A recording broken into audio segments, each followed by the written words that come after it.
dia tidak sembrono, dia berdoa kepada Tuhan. Dia melibatkan Tuhan dalam rencananya, dalam urusan-urusannya, dalam keadaannya yang susah. Orang kalau sudah melibatkan Tuhan, dia mampu melihat peluang emas. Salam damai sejahtera saudara-saudaraku yang terkasih, pencinta firman Tuhan. Berjumpa kembali dengan Bible Learning with Father Joseph. Saudara-saudara, saya senang sekali kalau Anda mampir lagi ke channel YouTube Bible Learning with Father Joseph ini. Romo, bener Romo, setiap jam 5 atau jam 6 kayaknya kalau enggak klik video Bible Learning atau setiap pagi, kayaknya ada yang kurang dalam hidup saya. Terima kasih. Asupan sabda Tuhan ternyata menjadi sebuah kebutuhan dalam hidup orang beriman.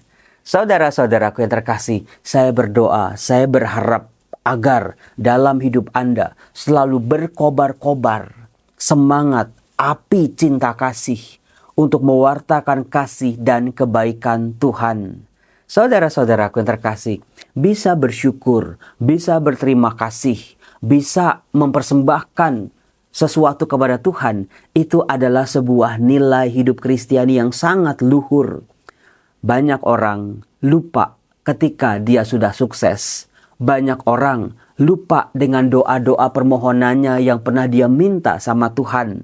Ketika hidupnya baik, ketika hidupnya itu lancar, ketika hidupnya sudah ada jalan keluar, segera dia lupa akan kebaikan-kebaikan Tuhan.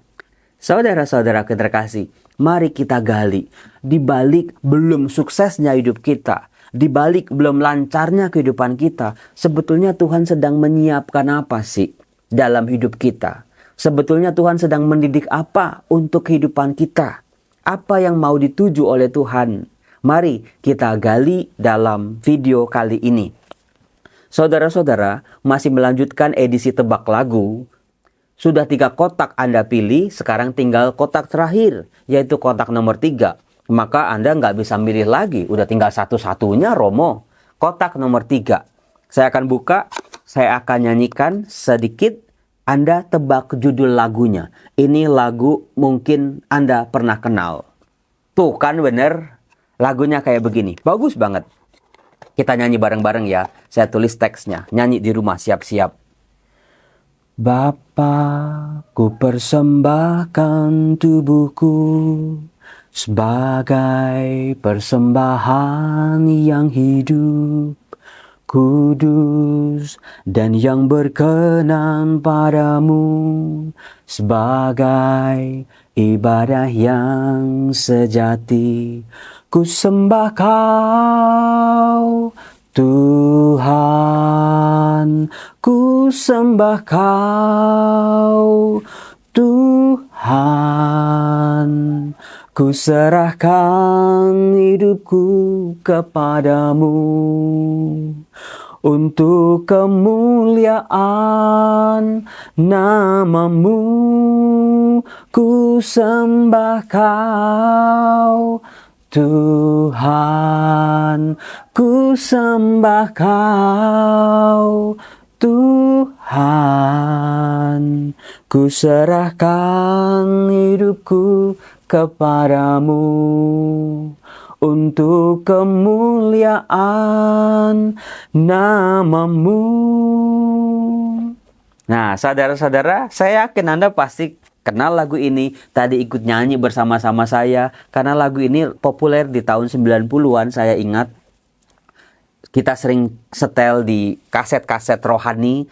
Judulnya kalau nggak salah Irama Lautan Teduh.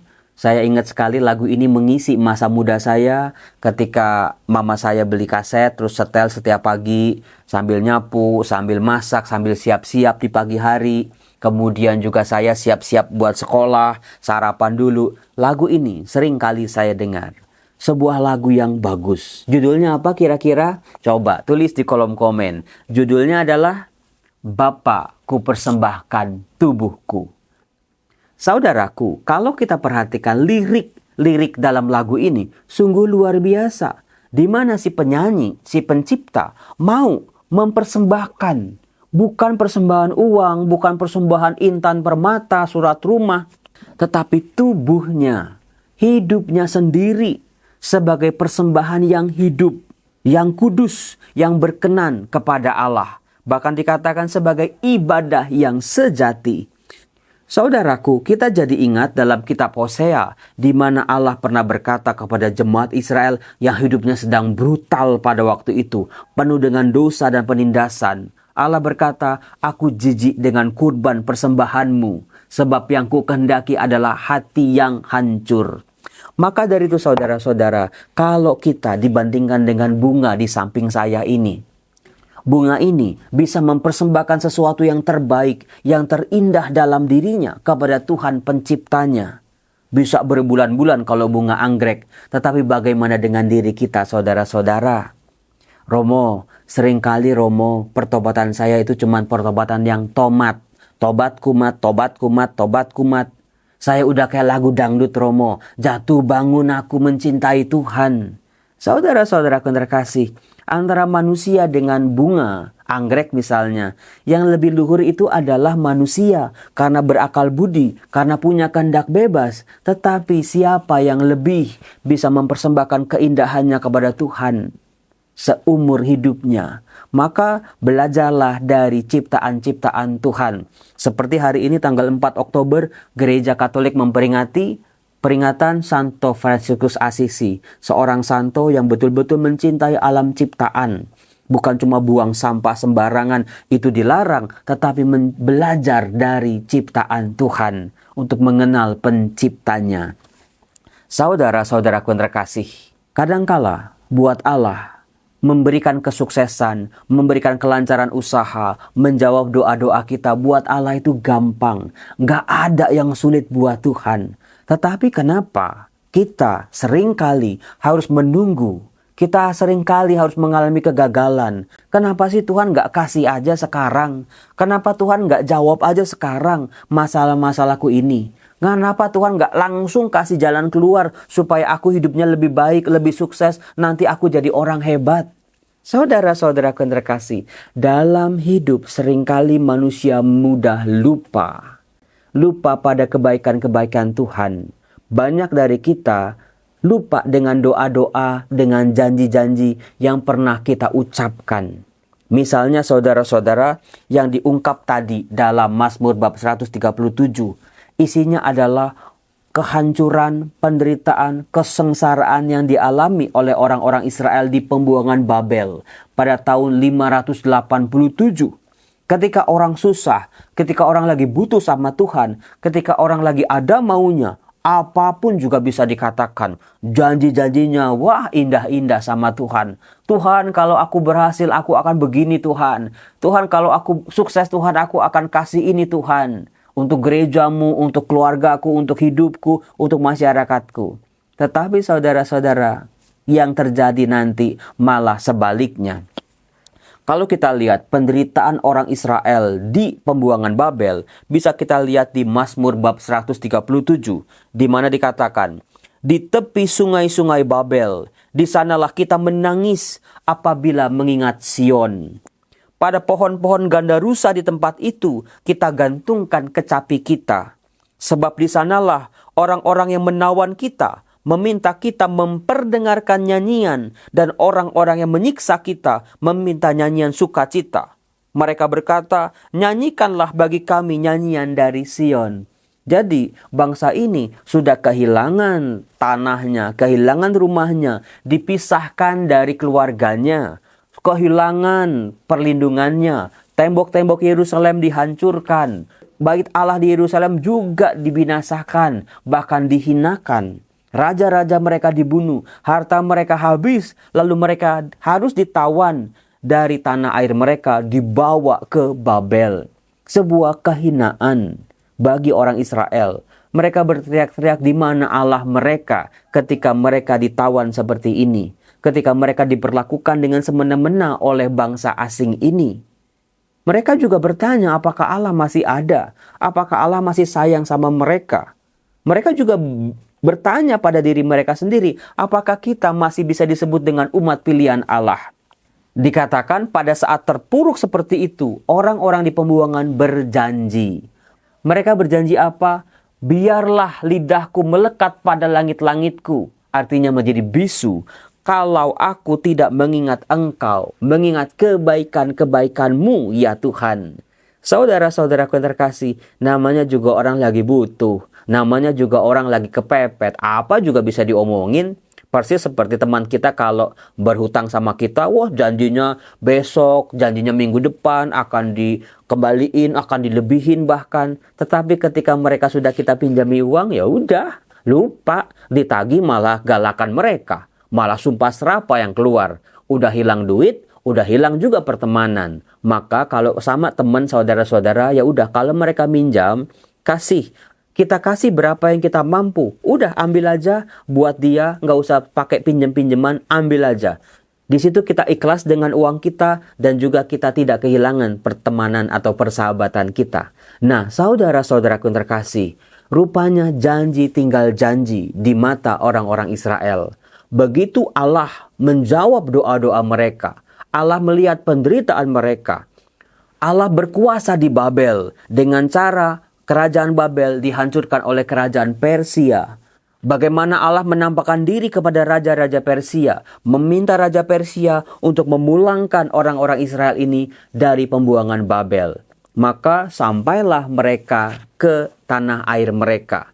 Tetapi saudara-saudara, janji tinggal janji. Semua yang mereka janjikan, semua yang mereka katakan di pembuangan, segera mereka lupakan. Karena sebagaimana saya katakan, begitu mereka sampai ke tanah air mereka, mereka melihat kehancuran demi kehancuran. Dalam rumah mereka, ladang-ladang mereka, bait Allah juga hancur. Terjadilah pergulatan kontroversi. Yang mana yang mau dibangun duluan? Bait Allah atau rumah-rumah mereka? Yang mana mau menjadi prioritas dalam hidup mereka? Allah atau kehidupan mereka? Pernah saya bahas dalam Bible Learning bukan tentang jebakan dunia. Kalau kita disuruh memilih antara Allah dengan kehidupan dunia, pilihlah Allah dulu. Karena apa? Kalau kita memilih dunia, dunia akan menjebak kita dengan aneka macam cara. Seolah-olah kita nggak punya lagi waktu dan tenaga yang cukup untuk bisa punya hati kepada Allah. Maka nomor satukan Allah dulu. Nah, di zaman yang mengerikan seperti itu, muncul dua tokoh yang bernama Ezra dan Nehemia. Persis yang menjadi bacaan pertama hari ini, yaitu dari Nehemia bab 2 ayat 1 sampai 8. Saudara-saudara, kalau Ezra itu seorang imam, tinggalnya di Yerusalem. Dia juga mengalami keluarganya hancur, rumahnya hancur, ladangnya hancur. Kemudian juga dia lihat bait Allah hancur, dia lihat masyarakat orang-orang Israel juga hancur. Maka dia mengalami pergulatan hebat di situ. Sementara Nehemia, temannya ini, itu tinggalnya di Babel. Jadi saudara-saudara, hebatnya orang-orang Yahudi adalah mereka meskipun ada di pembuangan Babel, banyak dari mereka justru jauh lebih hebat, jauh lebih sukses, jauh lebih tajir melintir daripada sebelum mereka dibuang. Karena mereka adalah orang-orang pintar, jenius luar biasa. Mari kita nikmati siapakah Nehemia. Dikatakan saudara-saudara, Nehemia adalah orang Yahudi yang ikut dibuang ke Babel. Dikatakan dia bekerja kepada Raja Persia, yaitu Raja Artasastra. Jadi ketika orang-orang sebangsanya pulang ke negeri mereka, Nehemia tetap tinggal di Babel. Dia bekerja kepada Raja Persia yang bernama Raja Artasastra. Pekerjaannya apa? Kuli, tukang, akut-akut barang? Enggak, pekerjaannya luar biasa. Yaitu dia bekerja sebagai orang atau pelayan yang mempersembahkan anggur, minuman dan makanan kepada raja. Silakan Anda bayangkan, ini bukan pekerjaan sembarangan ini. Gak bisa orang asal comot ditugasi untuk memberikan makan, menyiapkan minuman buat raja. Gak bisa, apalagi dia ini orang asing. Bisa-bisa rajanya diracun, bisa-bisa makanan raja bisa gak bener, atau basi, atau gak enak. Wah, ini bukan pekerjaan sembarangan. Tapi kalau sampai ada orang asing, yaitu Nehemia, orang Israel, bekerja di istana raja bangsa penjajah, pasti kualitas si Nehemia ini kualitas yang TOPBGT. Dia jujur pasti. Dia pekerja keras, dia ulet, dia on time, dia orang yang integritasnya tinggi, dia bisa dipercaya, dia itu pekerja keras dan lain sebagainya. Maka gak heran gajinya pasti tinggi. udah karirnya bagus, gajinya tinggi. Wah, udah enak banget itu. Sementara bangsanya yang pulang ke tanah terjanji harus berhadapan dengan kepahitan berikut, yaitu kehancuran demi kehancuran. Nah, waktu itu dikatakan ketika Nehemia menyediakan anggur bagi Raja Atrasastra, dia mukanya menjadi muram. Bayangin saudara-saudara, raja penguasa itu melihat karyawannya muram, bukan langsung pecat, bukan langsung dibunuh. Tetapi raja berkata, "Mengapa mukamu muram? Walaupun engkau tidak sakit, engkau tentu sedih hati." Saudara-saudara, luar biasa ini. Nehemia adalah pribadi kesayangannya raja, meskipun orang asing. Jadi satu hal yang kita bisa pelajari dari Nehemia, mengapa dia jadi orang hebat, mengapa doanya dikabulkan oleh Tuhan adalah kualitas pribadinya. Banyak kita mohon ini, mohon itu sama Tuhan, tapi ketika kita melihat kualitas pribadi kita, Romo, saya mau dikatakan baik, nggak baik-baik banget. Kebaikan saya bersyarat. Masih punya musuh sana-sini. Masih suka jahatin orang sana-sini. Dikatakan jujur, masih suka tipu-tipu, Romo. Korupsi kecil-kecilan dikit-dikit, Romo. Saudara-saudara yang terkasih, kualitas pribadi jangan pernah dilupakan. Perbaiki kualitas kita sebagai manusia. Kemudian dikatakan, si Nehemia kan menjadi takut. Waduh, raja marah nih. Waduh, bakal dipecat nih. Bahkan dibunuh nih. Maka dia berkata, hiduplah raja untuk selama-lamanya. Dikatakan, bagaimana mukaku tidak muram kalau kota tempat makam leluhurku telah menjadi reruntuhan dan pintu-pintu gerbangnya habis dimakan api. Lalu yang menariknya, raja bertanya, apa yang kau inginkan daripadaku? Dikatakan, aku berdoa kepada Allah semesta langit. Kemudian menjawab kepada raja. Saudara-saudara, apakah Anda belajar di sini? Ternyata Nehemia bukan orang yang punya kualitas baik saja. Dia orang beriman sangat luar biasa. Ketika Raja Persia yang waktu itu sedang menjadi penguasa dunia bertanya kepada Nehemia, apa yang kau inginkan? Dia tidak gegabah, dia tidak sembrono, dia berdoa kepada Tuhan. Dia melibatkan Tuhan dalam rencananya, dalam urusan-urusannya. Itu poin pentingnya saudara-saudara. Dalam keadaannya yang susah, karena bangsanya sedang hancur-hancuran, dia berdoa sama Tuhan. Dia minta sama Tuhan. Lalu baru dia menjawab raja. Jika raja menganggap baik dan berkenan kepada hambamu ini, utuslah hambamu ini ke Yehuda, ke kota makam leluhur hamba, supaya hamba ini membangunnya kembali. Itu kan permintaan yang luar biasa, saudara-saudara, membangun kota Yerusalem. Tapi itulah hasil dari doa-doa Nehemia. Maka bertanyalah raja kepadaku, sedang permaisuri duduk di sampingnya, berapa lama engkau akan pergi, dan kapan engkau akan kembali? Lalu Nehemia berkata, aku akan kembali dalam waktu tertentu. Maka diizinkan sama raja. Nah, saudara-saudara, disinilah orang kalau sudah melibatkan Tuhan, dia mampu melihat peluang emas. Dia berkata lagi kepada raja, jika raja menganggap baik, berilah aku surat bagi bupati-bupati di daerah seberang sungai Efrat, supaya mereka memperbolehkan aku lewat sampai aku tiba di Yehuda. Juga sepucuk surat bagi Asaf, pengawas taman raja, supaya dia memberi aku kayu untuk memasang balok-balok pada pintu-pintu gerbang di benteng bait suci, untuk tembok kota dan untuk rumah yang akan kudiami. Saudara-saudara yang terkasih, dikatakan tadi raja sedang bersandingan dengan permaisuri. Hatinya lagi senang, hatinya lagi riang gembira. Disitulah saat yang tepat, disitulah peluang yang diambil oleh Nehemia. Berkat doanya, Tuhan tunjukin jalan, Tuhan tunjukin waktu yang paling tepat. Tuhan memberikan kekuatan dalam mulutnya untuk bisa berkata-kata. Dan luar biasanya saudara-saudara, ini yang luar biasa di ayat terakhir. Dan raja mengabulkan permohonanku. Banyak saudara-saudara, kalau kita ada di posisi Nehemia ini, wah kita sukacita luar biasa. Kita senang luar biasa. Keinginan kita, harapan kita, kesusahan kita akhirnya ada jalan keluarnya. Tetapi saudara-saudara terkasih, banyak dari kita justru melupakan Tuhan di titik ini.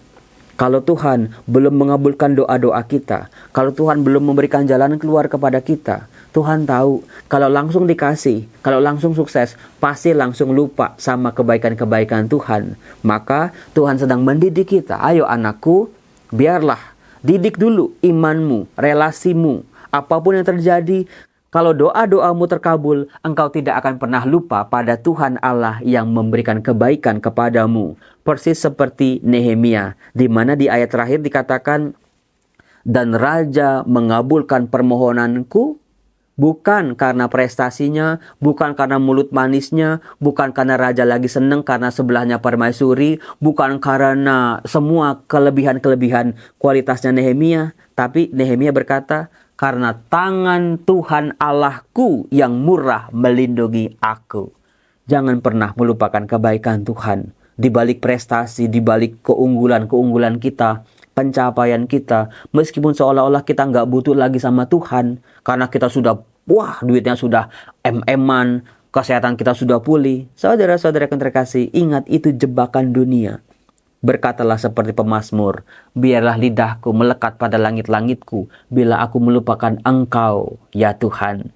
Saudara-saudara, semoga dengan kualitas pribadi yang unggul, yang jujur, yang beriman, yang taat sama Allah, saat kita susah maupun saat kita senang, saat kita terpuruk maupun saat hidup kita sudah dipulihkan, itulah saudara-saudara, kita bisa menjadi seperti bunga anggrek ini, memberikan yang terindah, mempersembahkan hidup kita kepada Allah yang terbaik.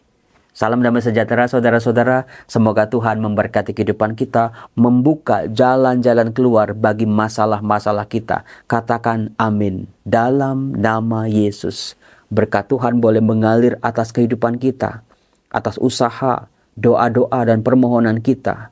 Dalam nama Bapa dan Putra dan Roh Kudus. Amin. Salam.